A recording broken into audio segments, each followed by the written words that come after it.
সমগ্ৰ বিশ্বৰ লগতে শিৱসাগৰৰ ঐতিহাসিক সামগ্ৰীটো ঈদ উল ফিতৰ উদযাপন। ইছলাম ধৰ্মাৱলম্বী লোকসকলে এটা মাহ ৰোজা ৰখাৰ অন্তত উদযাপন কৰে ঈদ উল ফিতৰ। শিৱসাগৰ জিলাৰ চামগুৰি বৰ মছজিদ কছিদা জামাতৰ উদ্যোগত এইবাৰ প্ৰাণৰ শিল্পী জুবিন গাৰ্গক শ্ৰদ্ধা জনাই উদযাপন ঈদ উল ফিতৰ। চামগুৰি বৰ মছজিদ কছিদা জামাতৰ যুৱকসকলে জুবিন গাৰ্গে পৰিৱেশন কৰা আজান পীৰ চাহেবৰ জিকিৰ পৰিৱেশন কৰি সকলোৰে দৃষ্টি আকৰ্ষণ কৰিছে। যুৱকসকলে প্ৰায় 2 মাহ ধৰি পৰিশ্ৰম কৰাৰ অন্তত সজাই তুলিছে সমগ্ৰ অঞ্চলটো।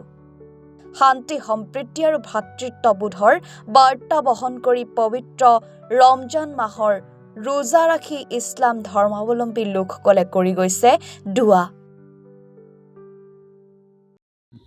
আসসালামু আলাইকুম। চামগুৰি বৰ মছজিদ কছিদা জামাতৰ তৰফৰ পৰা সমূহ বিশ্ববাসীলৈ আমি ঈদৰ শুভেচ্ছা জ্ঞাপন কৰিছোঁ। আৰু বৰ্তমান দেখা যায় যে সকলো জেগাতে নিজৰ গাঁওখন ডেক'ৰেশ্যন কৰে, আমিও কৰোঁ, প্ৰতি বছৰে কৰি আহিছোঁ। এইবাৰ যিহেতু এটা দুখৰ কথা যে আমাৰ অসমৰ প্ৰাণৰ শিল্পী জুবিন গাৰ্গ ডাঙৰীয়া অকালতে আমি হেৰুৱাবলগীয়া হ'ল। তেখেত অবিহনে আজিলৈকে আমি এটাও ঈদ আমি পালন নকৰাকৈ থকা নাছিলোঁ। তেওঁ প্ৰতি ঈদত থাকে, তেখেতৰ গান শুনি আমি ডাঙৰ হৈছোঁ, আমি ঈদতো বজাওঁ। তেখেত যে বৰ্তমান আমাৰ মাজত নাই, ই অতি দুখৰ বিষয়।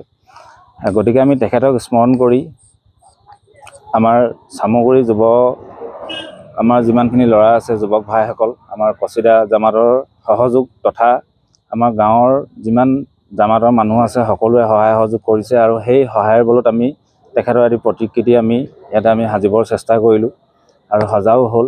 তেখেতক স্মৰণ কৰি আমি এইবাৰ আমাৰ ঈদটো আমি পালন কৰিম, কিয়নো তেখেত যিহেতু নাই, আগৰ সেই আমাৰ উল্লাস উদ্দীপনা, আমাৰ যি সেই মাদকতা আছিলে, সেই মাদকতাও আগতকৈ বহুত কমি গ'ল। যদিও তেখেত আমাৰ মাজত নাই, তেখেতৰ যি সৃষ্টিৰাজি আছিলে, তেখেতৰ যি আদৰ্শ আছিলে, সেই আদৰ্শ আজিও বহু মানুহে সকলোৱে প্ৰেৰণা হিচাপে লৈ আগবাঢ়ি গৈ আছে। আৰু তেখেতক অনুসৰণ কৰি বহুতো ন শিল্পীয়ে প্ৰাণ পাই উঠিছে, নিজকে প্ৰতিষ্ঠা কৰিছে শিল্পীৰ জগতত। তেখেতে যি জাতি ধৰ্ম নিৰ্বিশেষে থাকিবলৈ আমি শিকাই থৈ গ'ল, সেই হিচাপতে আমি আছোঁ। আৰু তেখেতক স্মৰণ কৰি আমাৰ এইবাৰ ঈদটো আমি উৎসৰ্গা কৰিলোঁ তেখেতৰ আমাৰ নামতে। ইয়াকে কৈ মই আমগুৰিৰ পৰা ৱাকিল আহমেদৰ ৰিপৰ্ট, এনি ভাৰত 24।